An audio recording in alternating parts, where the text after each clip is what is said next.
Denne maleri hedder Udvandrer på Larsens Plads, og det er malet i 1890, og det er malet af Edvard Petersen. Edvard Petersen var en maler i det 19. århundrede. Han malede socialrealistiske malerier, og han fokuserede på arbejderklassens hverdagsliv.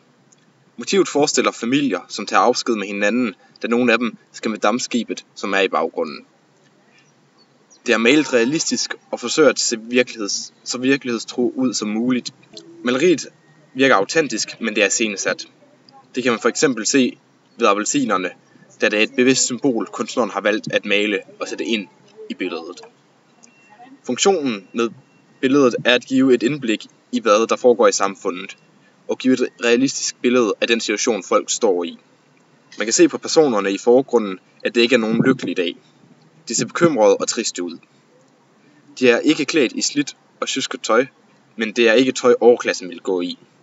Så vi har at gøre med folk fra arbejder- og middelklassen, der vil søge en bedre fremtid i Amerika. Dette symboliseres via de mørke skyer, der går over en klar lys himmel ud mod havet, som der er rettet mod USA. Det er deres vej ud.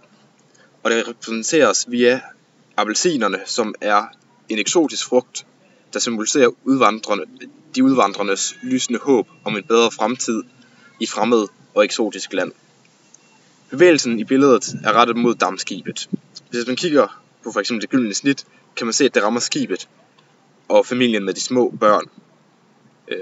Dette viser, at det er bortrejsende og folks forhåbninger om en bedre fremtid, der er i fokus. Maleriet er meget tidstypisk, da det er i slutningen af guldalderen, eller hovedsageligt i begyndelsen af det moderne gennembrud. I begyndelsen af det moderne gennembrud var der kommet mere fokus på problemerne i samfundet, og især den nyopståede arbejderklasse. Der blev gjort op med normerne fra guldalderen i forhold til kunsten. I guldalderen havde man en tendens til at male det smukke ved Danmark og hylde det smukke Gud havde skabt.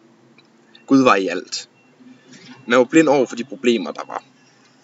Det kan ses på malerier som Bøgeskov i maj, hvor der er fokus på det idylliske og smukke, og der er en lille åbning i toppen, hvor Gud skinner igennem. Det moderne gennembrud var en opvågning fra guldalderen. Der kom fokus på problemerne og det dårligt stillede. Det kan tydeligt ses i Udvandrer på Larsens Plads, der er i modsætning til Bøgeskov i marts, har fokus på en trist situation, nemlig udvandring til Amerika, som var en tendens, man så i denne periode.